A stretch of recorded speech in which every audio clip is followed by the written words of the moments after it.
My name is Marilyn Carter. I am 64 years old, and after a lifetime of hard work and quiet endurance, I thought I finally understood what peace felt like.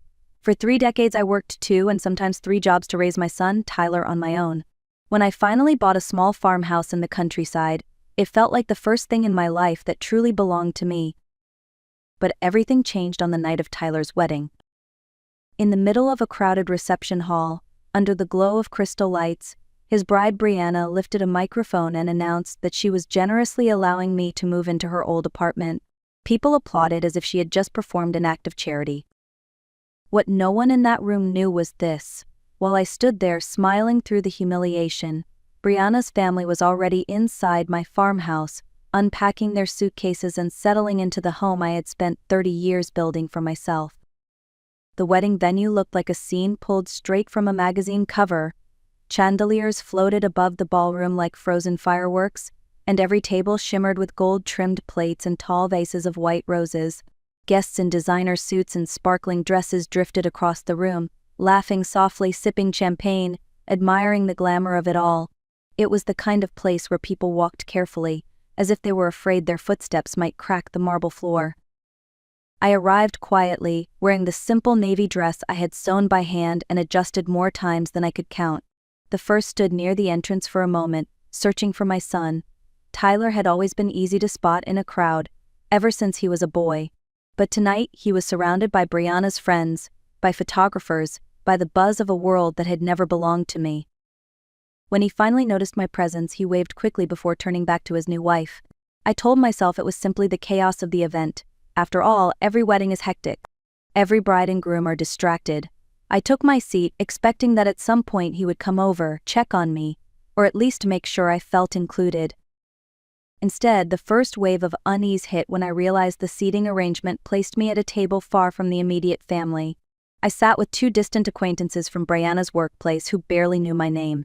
Her parents, Robert and Linda Sterling, were centered at the main table alongside the couple, sitting there with confidence that did not match their actual standing in the family.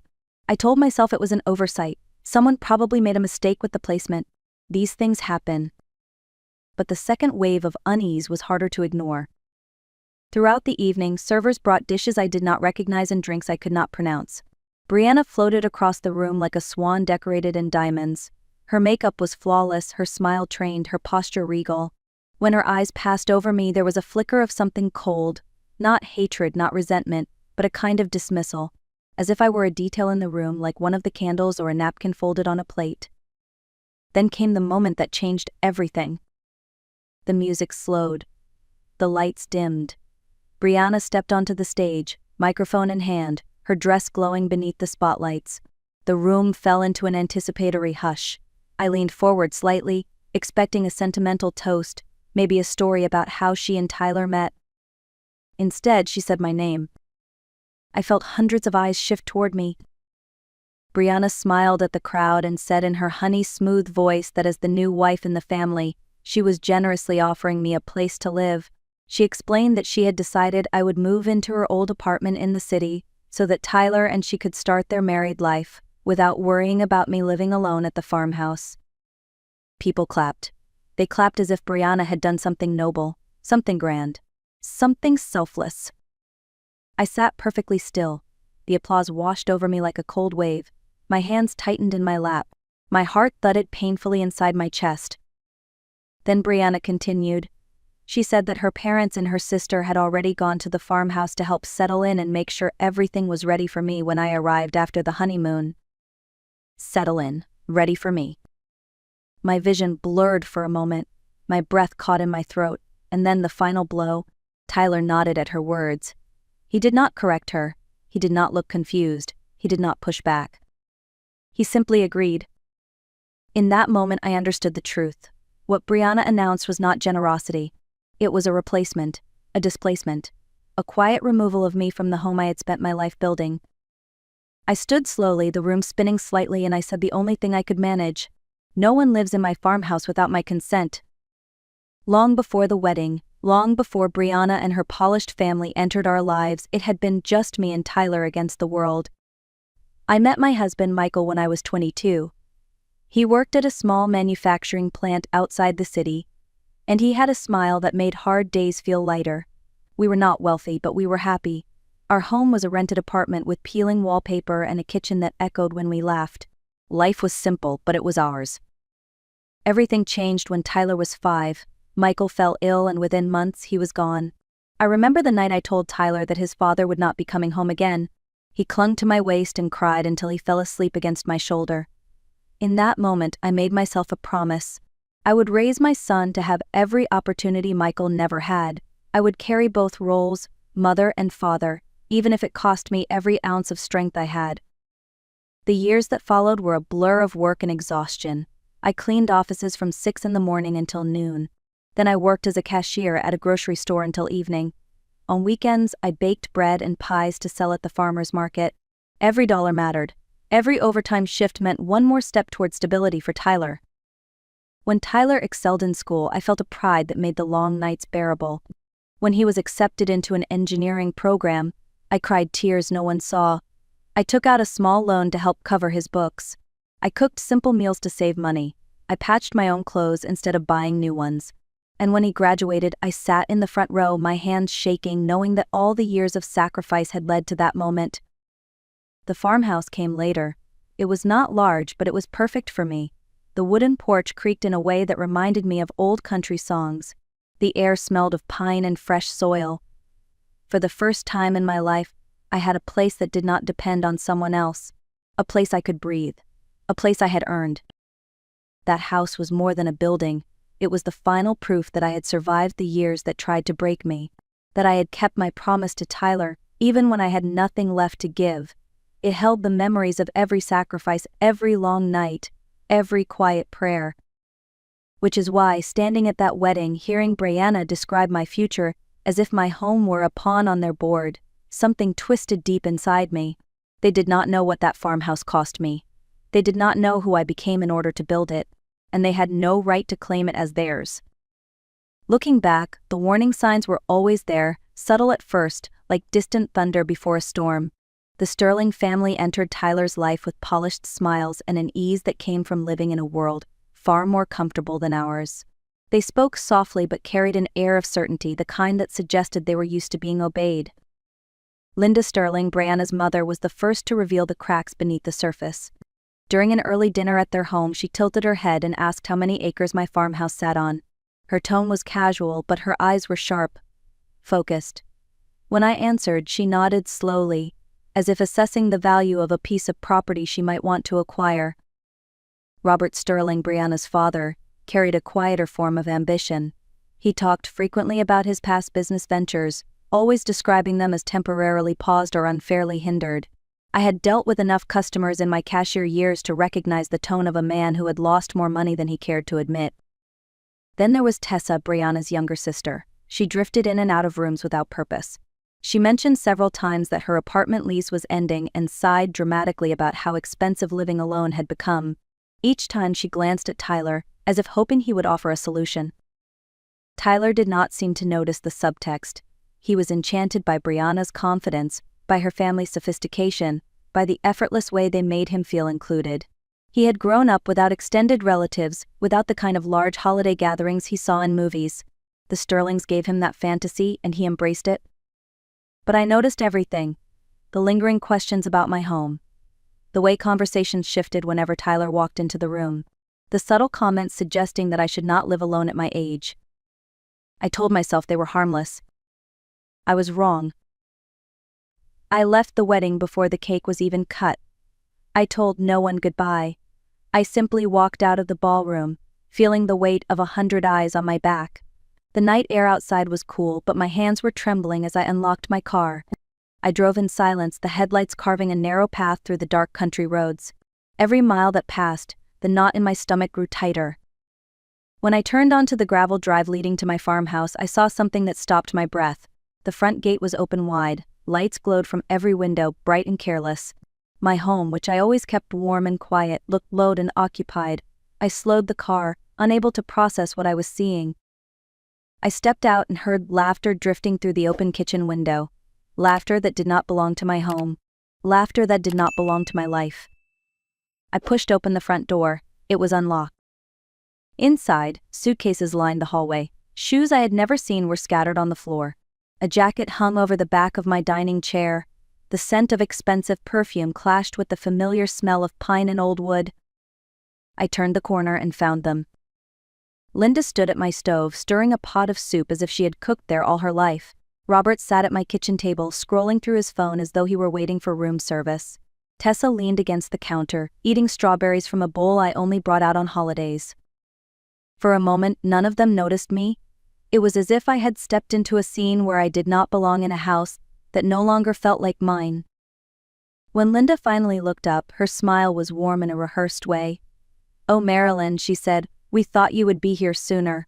We wanted to get settled in before your honeymoon move. It is easier to adjust to a new home when people help you prepare." Help me prepare, settle in, move. The words hit me like blows. I steadied myself and asked why they were in my house. Linda glanced at Robert, then back at me. "Well, Tyler told us you agreed. He said you were ready for a change and that the apartment would be better for you." I felt heat rise in my chest. My voice shook, but I spoke clearly. "I never agreed to anything, and you need to leave." They exchanged glances, not of guilt, but of annoyance, as if I were interrupting their evening. Tessa rolled her eyes. Linda tried to maintain her polite tone. "Marilyn, let us not make this difficult. Tyler said it was settled." In that moment, I understood the full truth. They were not guests. They were invaders, and they believed my own son had given them permission to take my home. I stood taller. "You need to leave now." I did not raise my voice, I did not argue. I simply walked past them, stepped outside, and closed the door behind me. My hands were shaking, but my mind had never been clearer. I reached into my purse and pulled out my phone. There was only one person I trusted to tell me the truth without hesitation. Patrick Coleman. Patrick had been our family attorney years earlier, back when Michael and I were trying to sort out life insurance paperwork. He was steady, patient, and honest. After Michael passed, Patrick handled the transfer of documents with a quiet respect that never left my memory. I had not spoken to him in years, but I knew he was the one person who could ground me in this moment. He answered on the second ring. "Marilyn," he said, "what is wrong?" I took a slow breath and told him everything. The announcement at the wedding, the Sterlings inside my house, the claim that Tyler had given them permission, the assumption that I would move into an apartment I had never seen. Patrick listened without interrupting. When I finished, he spoke with calm authority. "Marilyn, the property is in your name alone. No one, not even your son, can grant others the right to live there without your permission. This is a trespassing situation. They have no legal standing." My shoulders lowered with relief I had not expected. I asked him what I should do. "Give them a clear deadline to leave. 48 hours is standard and reasonable. If they refuse, you call law enforcement. I will back you up with documentation if necessary." When I re-entered the house, the Sterlings looked up as if nothing had changed. Linda offered me a bowl of the soup she was cooking. Robert asked if Tyler had called me yet. Tessa continued to eat strawberries, unfazed. I stood in the doorway and delivered the message. "You have 48 hours to pack your things and leave my home. After that, the police will handle it." Linda straightened, her polite smile fading. "Marilyn, you cannot mean that. This is Tyler's decision too." My voice did not tremble. "This is my house. His decisions do not override my rights." That evening, Tyler called me. His tone was sharp, filled with frustration I had never heard from him before. "Mom, you are being dramatic. Brianna's family needs a place. Why are you being so selfish?" Something inside me hardened. "I raised you alone," I said. "I sacrificed everything I had, but generosity is mine to offer, not yours to give away." He went silent. I ended the call. For the first time in years, I chose myself. The 48 hours passed slowly, each minute stretching out like an unanswered question. I kept expecting the Sterlings to knock on my door and apologize, or at the very least acknowledge that they had crossed a boundary no decent person would dare cross. But they did not pack. They did not prepare. They carried on as though my deadline meant nothing. On the morning the deadline expired, I approached the house and found Linda in my living room, flipping through one of my photo albums. Robert was stretched out on my couch, watching television. Tessa had taken over the guest bedroom and was painting her nails on my quilt. None of them looked concerned. When I reminded them that their time had run out, Linda sighed as if I were a child throwing a tantrum. "Marilyn," she said, "we are not leaving. Tyler will talk to you. Once he does, you will understand this is what is best for everyone." I did not argue. I stepped outside, pulled out my phone, and made the call Patrick had told me to make. The police arrived within 15 minutes, 2 officers in crisp uniforms stepping onto the porch with steady confidence. I handed them the deed and identification. They studied the documents carefully and nodded. One officer asked me to wait outside while they spoke to the Sterlings. From where I stood, I could hear muffled voices rising inside the house. Linda's tone shifted from indignant to frantic. Robert insisted it was all a misunderstanding. Tessa claimed Tyler had promised them the space. The officers repeated the same sentence, firm and unyielding. "This property belongs to Marilyn Carter. You are occupying it without permission. You must leave." When the officers escorted them out, the Sterlings glared at me as though I had wronged them. But I felt no shame, no guilt, only a steady, quiet relief. Once they were gone, I changed every lock on the property. I installed new security cameras. I replaced the old alarm system with one that would notify me instantly of any intrusion. As the sun set behind the trees that evening, the farmhouse felt still again. It felt like mine again. For the first time since the wedding, I could breathe. In the weeks that followed, the farmhouse slowly returned to the quiet refuge it had always been. Without unfamiliar voices echoing through the halls or suitcases cluttering the rooms, the house seemed to breathe again. Each morning I stepped onto the porch with a cup of warm tea and felt the kind of peace I had forgotten existed. I threw myself into small projects at first. I repaired a loose porch rail, repainted the kitchen cabinets, and cleared the overgrown ivy along the fence. These tasks were simple but grounding. Every nail I hammered and every brushstroke I made reminded me that this home was not just a structure. It was a living record of my perseverance. Soon, I took on larger changes. I built a small greenhouse behind the barn, a dream I had carried for years but never allowed myself to chase. I planted herbs, tomatoes, and rows of flowers whose colors I chose with care. The greenhouse became a place where silence felt comforting instead of heavy. I also invested in solar panels for the house, another long-delayed goal. Watching the workers install them on the roof gave me a sense of renewal I had not expected. It felt like I was not only rebuilding my home but also reclaiming the future I had put aside for so long. During this period, my neighbor Alice Monroe became a steady presence. Alice was a kind woman in her 70s who lived a few acres away. She stopped by often with fresh bread or jars of jam, offering conversation without prying. She never asked for details about the Sterlings or the wedding. She simply listened when I chose to share and sat with me when I needed company. One afternoon, while we planted lavender near the porch, she said quietly, "Marilyn, you spent your whole life caring for others. Maybe this is the season you finally let yourself grow." Her words stayed with me. For the first time in decades, I allowed myself to imagine a life built around my own needs rather than the expectations of others. And in that imagining, something inside me began to heal. It was a warm Saturday morning when I saw him again. I had taken a small table to the local farmer's market to sell herbs and flowers from my new greenhouse. People wandered by in easy conversation, carrying baskets of fresh produce and jars of honey. I was arranging a bundle of lavender when I heard a familiar voice say my name. "Mom." I looked up and saw Tyler standing a few feet away. He looked thinner than I remembered. His shoulders were slumped, and there were dark circles beneath his eyes. He was not the confident groom who had stood beside Brianna at the wedding. He looked lost. I set the lavender down and waited for him to speak. He swallowed hard. "Mom, I am sorry. Everything came out in a rush. Brianna and I are separated. Her parents expected us to support them. They wanted money for everything. They kept saying it was temporary, but they never tried to change anything. And I let them make decisions for me. I let them make decisions for you." His voice broke. "I should have protected you. I should have listened. Instead, I treated you like an obstacle." A part of me softened at the sight of him. No matter how old he was still the boy I had raised, the child whose tears I had wiped away on nights he missed his father. But another part of me remembered the sting of his words, the humiliation at the wedding, the silence when he should have stood beside me. I spoke slowly. "Tyler, I am glad you came, and I am glad you understand how deeply you hurt me. Forgiveness is not impossible, but trust is something that has to be rebuilt. It cannot be demanded. It has to be earned over time." He nodded, eyes shining. "I want to try. I want to be better." Then he looked toward the distance, toward the direction of the farmhouse. "Can I visit you sometime? Not today, but someday." I paused. The answer mattered. It would set the tone for everything that came after.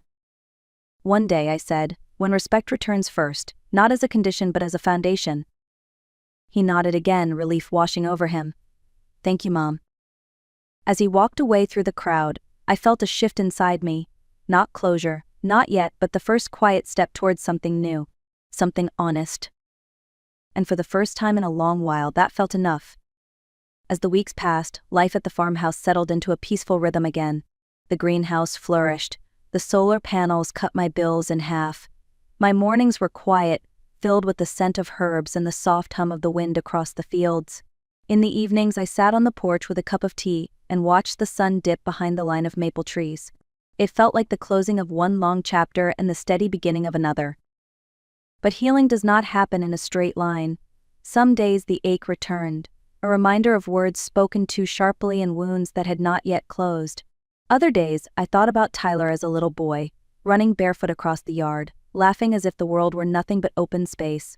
Those memories made forgiveness feel possible, even if trust would take longer. One night, as I walked through the garden, I came to a quiet understanding. I had spent most of my life giving everything I had, my time, my energy, my dreams, my heart, and for years I believed that sacrifice was what made me worthy. But standing alone in the fading light, listening to the soft rustle of the trees, I realized something I had never allowed myself to believe. Worthiness is not earned by giving yourself away. It is claimed by protecting the parts of your life that matter most. Your safety, your dignity, your peace. My home had become a symbol of that truth, not because of the land or the walls or the things inside it, but because defending it meant defending myself. It meant choosing a life where respect was not optional and where boundaries were not apologies. As I locked the door that night and turned off the final light, I felt a calm certainty settle inside me. Whatever came next with Tyler would come slowly, naturally, on terms that honored both of us. Reconciliation was possible, but only if it grew from honesty rather than obligation. And as for the rest of the world, my message was simple. Protect your peace. Stand up for yourself even when your voice shakes. Never let guilt or pressure convince you to surrender what you have worked for. And when someone tries to rewrite your boundaries, remember this. Your life is yours, your choices are yours, and your story is still yours to write. If this story moved you, share it with someone who needs a reminder of their own strength. Like, comment, and let us know where you are watching from. Your support helps these stories reach those who need them most.